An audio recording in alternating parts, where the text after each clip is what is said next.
The dust was a living thing in redemption. It rose from the cracked earth with every shuffle of a worn-out boot, every gust of wind that promised no rain. It settled in the lines on a man's face and in the lungs of his children. Today, it clung to the girl tied to the hitching post in the center of town, a fine red powder on the sweat of her fear. She was not a girl, not really. The hard miles and harder men had scraped the youth from her face, leaving behind something planed down, smooth and weary like a river stone. Her dress, once a pale calico, was now the color of the ground she stood on, frayed at the hem and torn at the shoulder. Her feet were bare, the soles calloused and cracked. Lashed to the post with coarse rope that bit into her wrists, she kept her eyes fixed on a loose board in the facing of the general store. She would not look at the faces in the small crowd that had gathered. Clinging to her leg, half hidden in the folds of her skirt, was a boy. He was small for his age, maybe 4 or 5 years old, all sharp angles and wide, haunted eyes. His face was smudged with dirt and tears, and he held onto his mother's dress with a grip that turned his knuckles white. He made no sound, a silence learned early and hard. The man who had tied her there, Jedediah Thorne, stood a few paces away, thumbs hooked in his belt. He was a man made of bluster and cheap whiskey, his face florid and his voice loud. He was not selling a horse. He was settling a debt.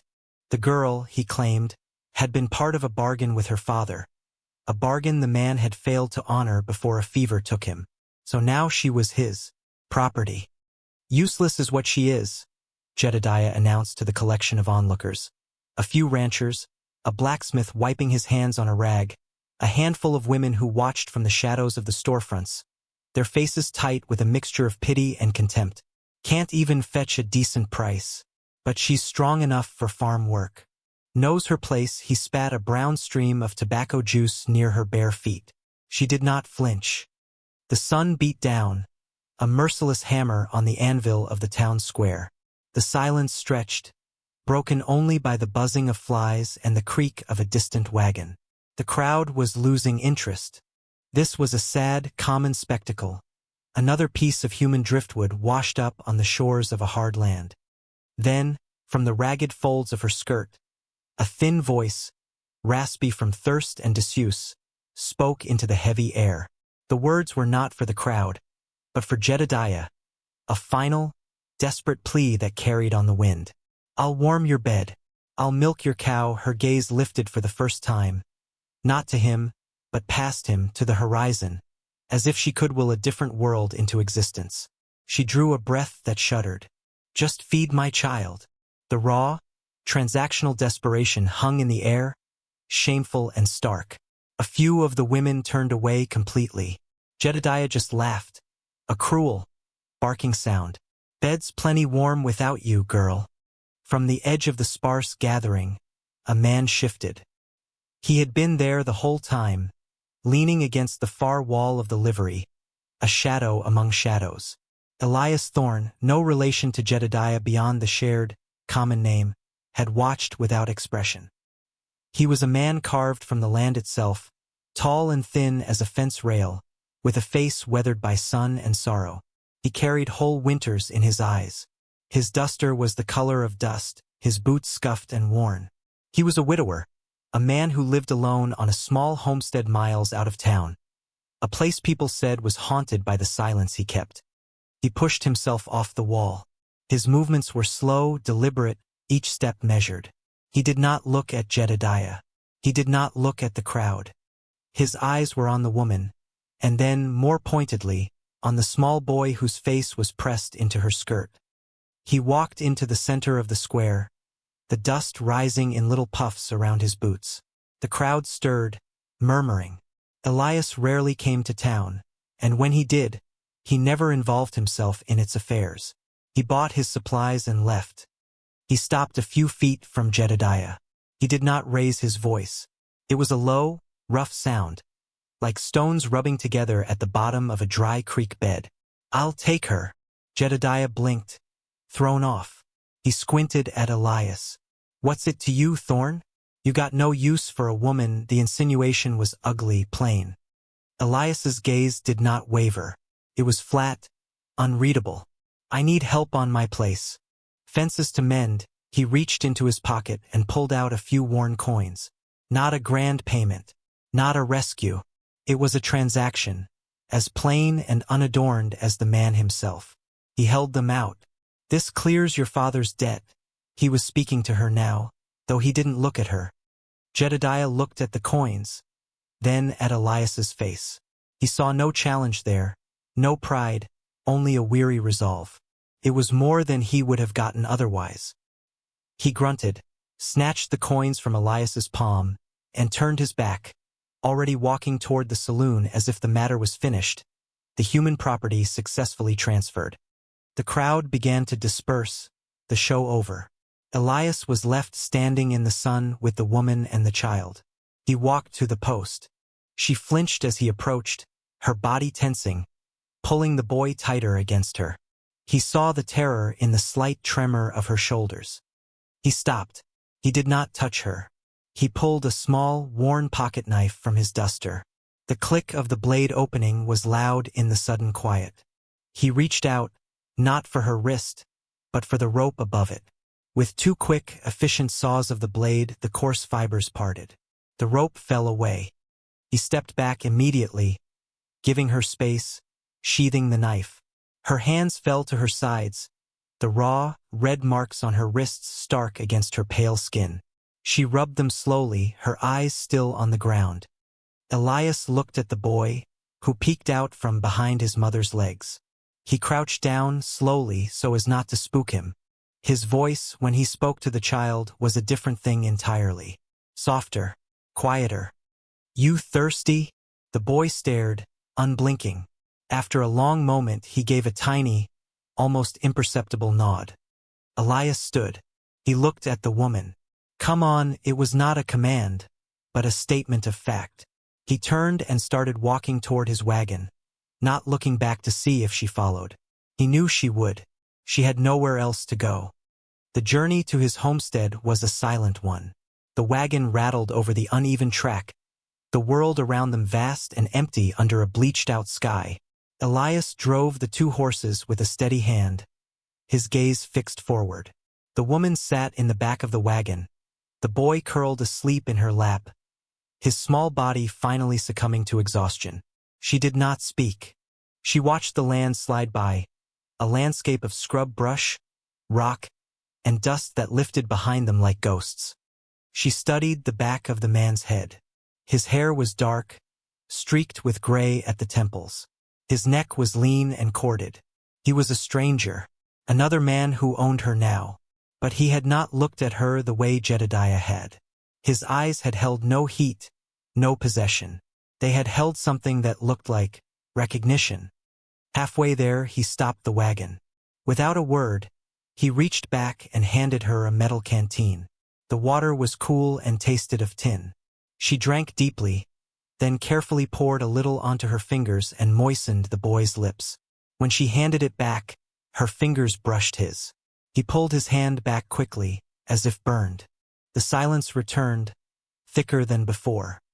His homestead appeared as the sun began to dip toward the horizon, painting the sky in shades of blood orange and bruised purple. It was not a farm. It was a small, defiant patch of existence carved out of the wilderness.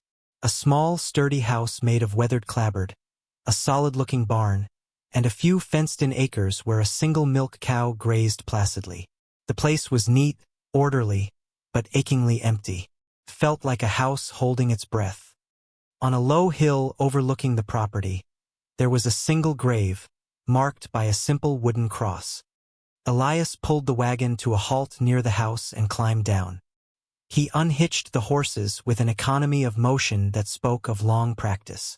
The woman stirred the boy, who woke with a small, frightened gasp. She slid down from the back of the wagon, her legs stiff. The boy clung to her hand. Elias led them to the house. The door creaked open into a single large room. It was sparse, clean.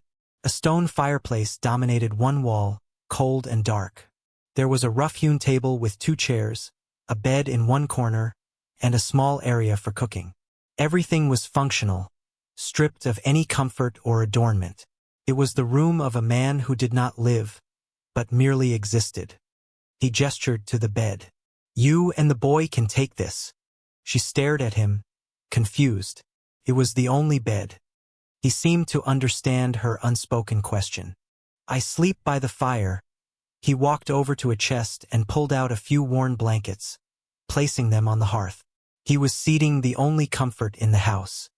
He lit a lamp, and the small room filled with a warm, flickering light that pushed the shadows into the corners. He moved to the stove, stirring the embers of a morning fire back to life, adding a few pieces of wood. He put a pot of water on to boil. From a sack, he took out some dried meat and root vegetables, chopping them on a wooden board with the same knife he'd used to cut her free. She stood frozen by the door, the boy still clutching her skirt, watching his every move. This was the unspoken contract. He was establishing the rules not with words, but with actions. Food, shelter, a safe place to sleep. When the stew was ready, he ladled it into 2 bowls and placed them on the table. He gestured for her to sit. She hesitated, then slowly guided the boy to one of the chairs, sitting beside him. She took 1 bowl and placed it in front of the child, waiting for it to cool. Elias sat opposite them, eating his own stew in silence. The food was simple but hot and filling. It was the first real meal she had eaten in days. She watched the boy eat, his small hands wrapped around the spoon, a fierce, desperate concentration on his face. She only ate after he had taken several bites, as if assuring herself it was real, that it would not be taken away. When they were finished, she took the bowls to the washing basin. Her movements were quiet, efficient. She knew this work. Later, as she settled the boy into the bed, pulling the thin but clean blanket over him, Elias spoke from his place by the fire. His back was to her. "The doors don't lock here." She paused, her hand resting on the boy's hair. It was not a warning. It was a promise. She would not be a prisoner here. She lay down beside her son, facing the wall, and for the first time in a very long time, she slept without fear of what the night might bring. The days fell into a rhythm, as quiet and steady as a slow heartbeat. They moved around each other in the small house and the windswept yard like 2 planets in a silent orbit, held together by a gravity they did not understand. Their communication was a language of action. She rose before him, her body attuned to the first gray light. She milked the single cow, her hands gentle and sure. She learned the quirks of the old wood stove, coaxing it to life. She swept the floor of the cabin, the soft whisk of the broom a peaceful sound in the morning quiet. She found a rhythm in the chores, a purpose in the work that grounded her, pulling her back into her own skin. Elias would rise and find the coffee already hot, a pail of fresh milk on the table. He would nod a curt thanks, and she would dip her head in acknowledgement. He spent his days out on the land, mending the fences that stretched across his property, their wire humming in the constant wind. From the cabin, she could sometimes see his solitary figure moving against the vast horizon, a small, stubborn anchor in an ocean of dust and sky. She began to stitch their lives together with raw thread. She found his mending basket, the clothes within clumsily patched. With a needle and thread from her own small bundle, she began to repair them properly, her stitches small and neat. She darned his socks. She patched a tear in his duster. He never mentioned it, but she saw him run his thumb over a new seam, a flicker of something in his eyes before he put the garment on. One afternoon, while gathering kindling, she found a patch of stubborn prairie wildflowers growing in the shelter of a rock outcropping. On impulse, she picked a few small, tough blossoms of pale blue. On her way back to the house, she paused at the grave on the hill. The wooden cross was weathered, the name carved into it, Sarah, faded by the sun and rain. Hesitantly, she laid the small bouquet at its base. Later that evening, she saw Elias standing by the grave as dusk settled, his hat in his hands. He stood there for a long time, a silhouette against the fading light. He did not look toward the house. He did not acknowledge her gift. But the next morning, the flowers were gone. and a small, empty jam jar filled with water sat in their place, waiting for a new offering. The small gestures went both ways. One morning, a cold wind turned mean, rattling the windows. She came in from the barn, shivering, her shawl thin and inadequate. When she went to sit at the table, a heavy wool blanket, thick and smelling of cedar, was draped over the back of her chair. It was his. She wrapped it around her shoulders. The warmth was more than just physical. Her bucket for carrying water from the well developed a loose handle, making the chore awkward and painful. The next day, she found the bucket sitting by the door, the handle reinforced with new leather strapping, tight and secure. He had done it while she was inside, unseen. One afternoon, a neighbor, a grizzled rancher named Olin, rode up to the fence line where Elias was working. He'd seen her in the yard. "Heard you got yourself some company, Thorn?" Olin called out, his voice carrying a greasy familiarity. "Jedediah's loss is your gain, I suppose," he grinned, a flash of yellow teeth. Elias did not stop his work. He just pulled the wire taut and wrapped it around the post with a sharp twist. He did not look at Olin. He just said, low and flat, "Ride on, Olin." There was no anger in his voice. There was something colder, heavier. Finality.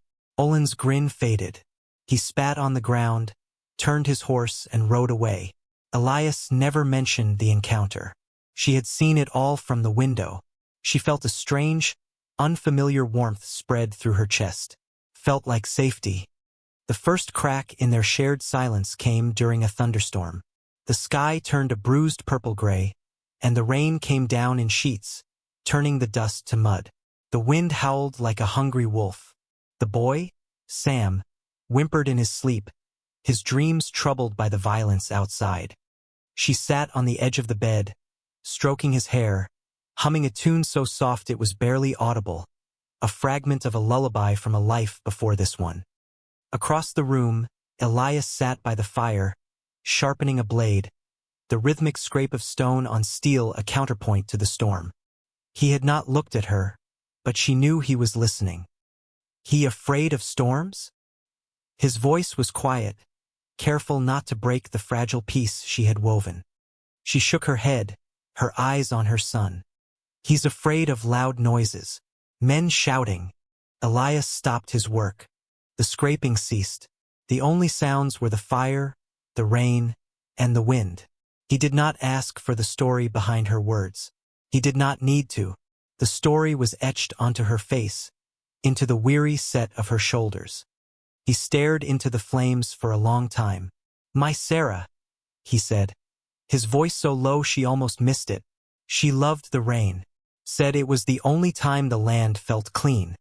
It was the first time he had spoken the name on the cross.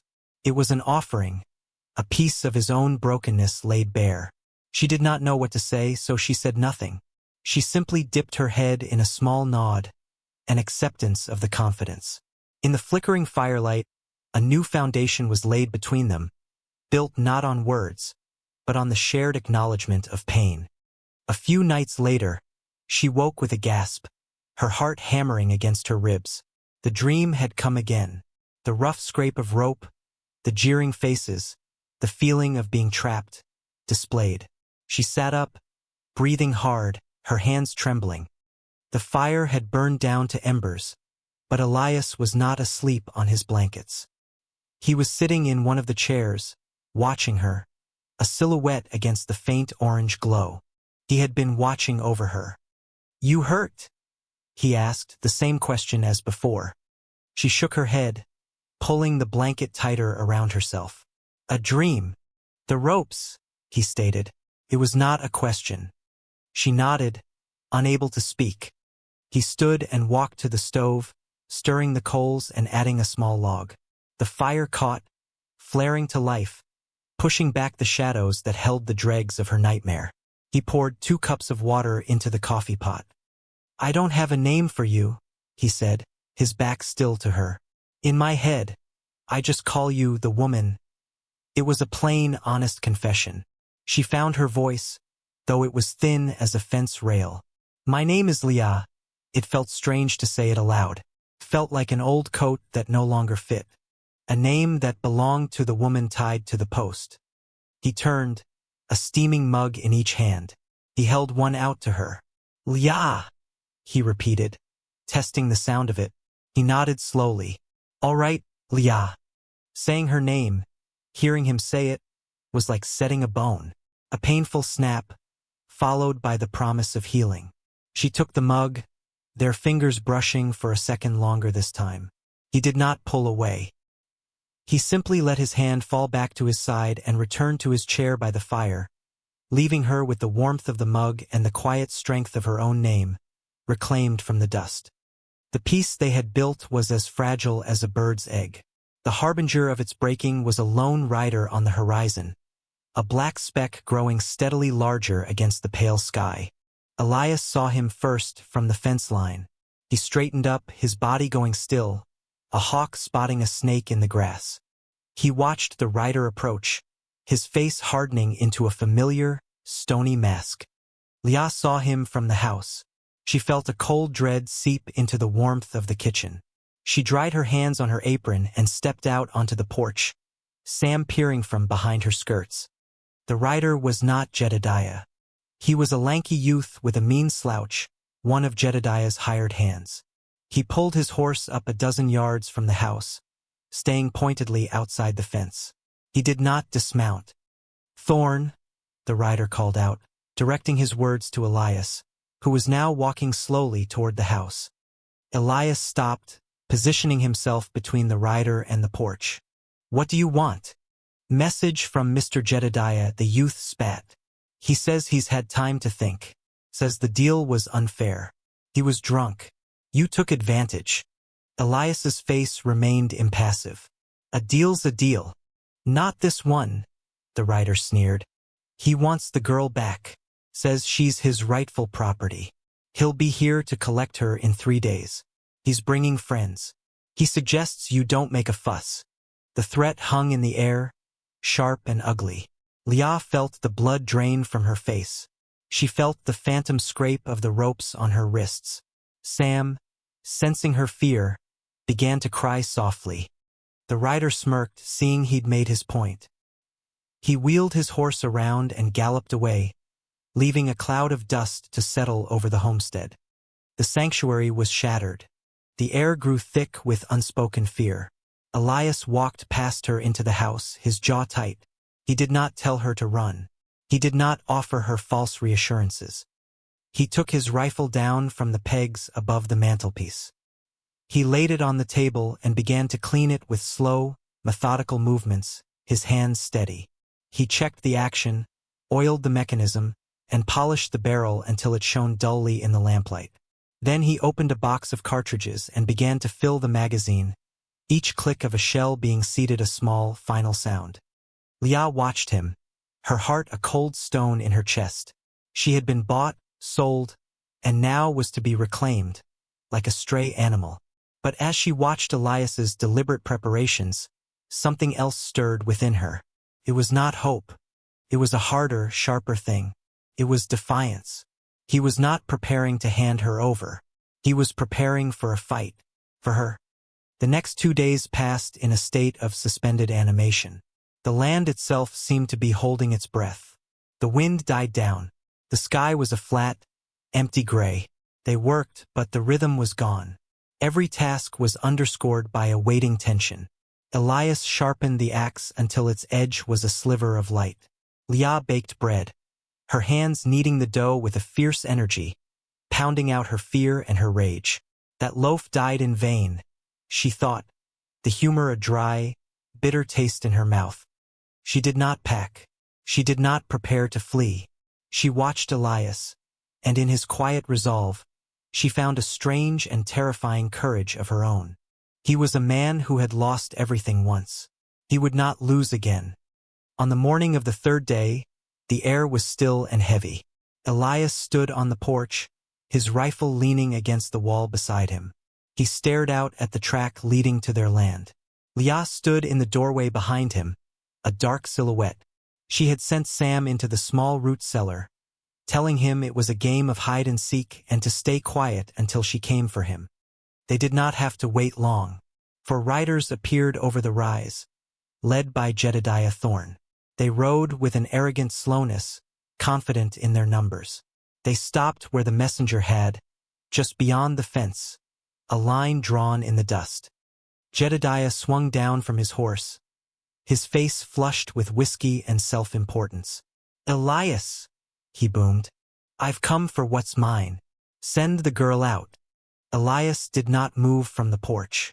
His voice was calm, but it carried across the yard with chilling clarity. "She's not yours, Jedediah. She's a person, and this is my land.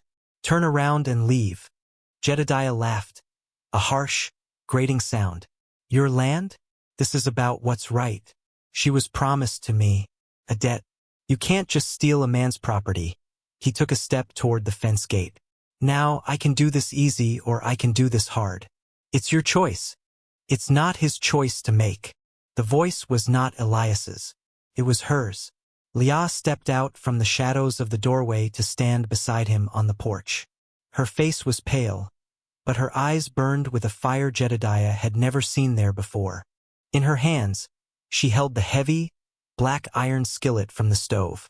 She held it like a shield or a weapon. Jedediah stopped, genuinely surprised. He had only ever known her as a silent, beaten thing. This woman, standing tall and defiant, was a stranger to him. "You hear that, boys?" He sneered to his men, recovering his bravado. "The little mouse found its squeak." He started forward again. "Get out of the way, Elias. This ain't your fight." Elias stepped forward, moving between Leah and the gate. He did not pick up the rifle. He simply stood there, a wall of quiet determination. "You set one foot on this property, Jedediah, and it will be your last."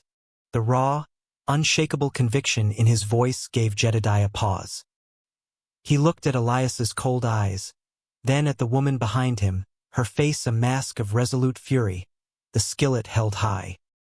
He looked at his men, who were shifting uneasily in their saddles. This was not the simple reclamation they had been promised. This was something else. This was a home being defended. Jedediah was a bully, and like most bullies, he was a coward at heart. He had come for property, not a war. He saw in their unified front a strength he could not break with bluster alone. He hesitated, his gaze flickering between them. In that moment of hesitation, he lost. The power shifted. Leah took another step forward, her knuckles white on the handle of the skillet. She spoke again, her voice low and shaking with a power she had never known she possessed. "No," she said. The word was a stone thrown, small but hard. It struck the center of his arrogance. Jedediah's face mottled with anger and humiliation. He spat on the ground. "She ain't worth dying for, Elias," he snarled, trying to save face. He turned, yanking himself back onto his horse. "Keep the damaged goods. She'll bring you nothing but trouble." He and his men wheeled their horses around and galloped away, their retreat as cowardly as their arrival had been arrogant. Leah and Elias stood on the porch, watching until the dust settled, until the sound of hoofbeats faded into the vast silence of the prairie. The tension drained out of the air, leaving behind a profound stillness. Leah's arm began to tremble, and the heavy skillet lowered to her side. Elias turned and looked at her. He did not smile. He simply reached out and gently took the skillet from her hand, his fingers brushing hers. His eyes held a deep, quiet respect. "You didn't run," he said. "Neither did you," she whispered back. They went inside. He built up the fire, and its warm light filled the small room, chasing away the last of the day's chill. The house was no longer just a shelter. It was a fortress they had held together. In the quiet aftermath, the final walls between them crumbled into dust. They sat by the fire, not speaking for a long time, the shared silence now a comfortable blanket. The unspoken contract of survival had been fulfilled and broken, replaced by something new and unnamed. It was Elias who spoke first, his eyes on the dancing flames. "Sarah, my wife. The fever took her and our girl. Winter before last," he said it plainly, a scar revealed in the soft light. This house. It's been empty a long time. The silence got loud. Leah listened, her heart aching for this man who had carried his grief like a second skin. She offered him a piece of her own story in return. Not the whole ugly tapestry, but a single vital thread. Jedediah got me when my father died. He said I didn't deserve a name. He just called me, girl. Elias looked at her then, truly looked at her, and saw not the woman from the town square, but the warrior from the porch. Leah is a good name, he said softly. But is it your name? The one you want to keep? She thought for a moment, letting the question settle. Leah was the name of a survivor, a name born of hardship. She felt a deep, quiet need for something more, something that belonged to the woman she was becoming. My mother, she said, her voice barely a whisper. She called me Lena. He nodded slowly, a small, sad smile touching his lips for the first time. Lena, he repeated. The name settled in the warm air of the room, fitting and right. It was a renaming, a rebirth. It suits you. From that day on, she was Lena, and in that naming a family was born. The seasons turned. The harshness of the land did not relent, but inside the small house, there was warmth. They mended the fence where Jedediah's horses had trampled it, working side by side, their movements a familiar, easy dance. Lena hung a small, framed piece of her own needlework on the wall, a spray of blue prairie flowers. It was the first decoration the house had seen in years. The house, once hollow and haunted, began to breathe again. One evening, as winter laid its first frost on the window panes, Elias was sitting by the fire, carving a small wooden horse for Sam. The boy, who now chattered freely, leaned against Elias's knee, watching the figure emerge from the block of wood. Lena sat opposite, humming softly as she mended one of Sam's shirts. Sam looked up at Elias, his expression serious. Elias, he said, are you my father now? The carving knife stilled in Elias's hand. The silence that fell was not empty, but full of unspoken emotion. He looked from the boy's earnest face to Lena's. Her eyes were shining in the firelight, waiting. Elias set the knife and the horse aside. He put a hand on Sam's shoulder, his touch gentle. I'd be honored to be, he said, his voice thick. The final image of their story was not one of grand declarations or passionate embraces. It was this, a quiet man, a resilient woman, and a small boy, huddled together against the vast, cold emptiness of the world, creating their own small circle of light and warmth. They were a family forged not by blood or by law, but by the sacred, unspoken promises of shared silence, quiet kindness, and a stand taken together in the dust. They had found each other in the ruins and, with nothing but their own broken pieces, had built a home. This story, it ain't just about rescue. It's about recognizing the humanity in someone the world has thrown away. It's about the quiet courage it takes to stand for another soul when it would be easier to just walk on by. We all have our own kind of dust, our own kind of silence that gets too loud. We all have a name that we were given, and a name that we must choose for ourselves when we decide who we are meant to be. So here's your naming. It isn't about waiting for a knight on a white horse. It's about finding that other person standing in the shadows, the one who understands your silence because they speak it too. It's about the small gestures, the warm blanket, the mended fence, the shared cup of coffee in the gray dawn.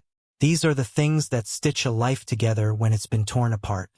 And if you're brave enough to stand on that porch, to face down the ghosts of the past, you might just find that the fire only changes everything if something new is waiting in the ash. You might just find you've built a home in the one place you never thought to look.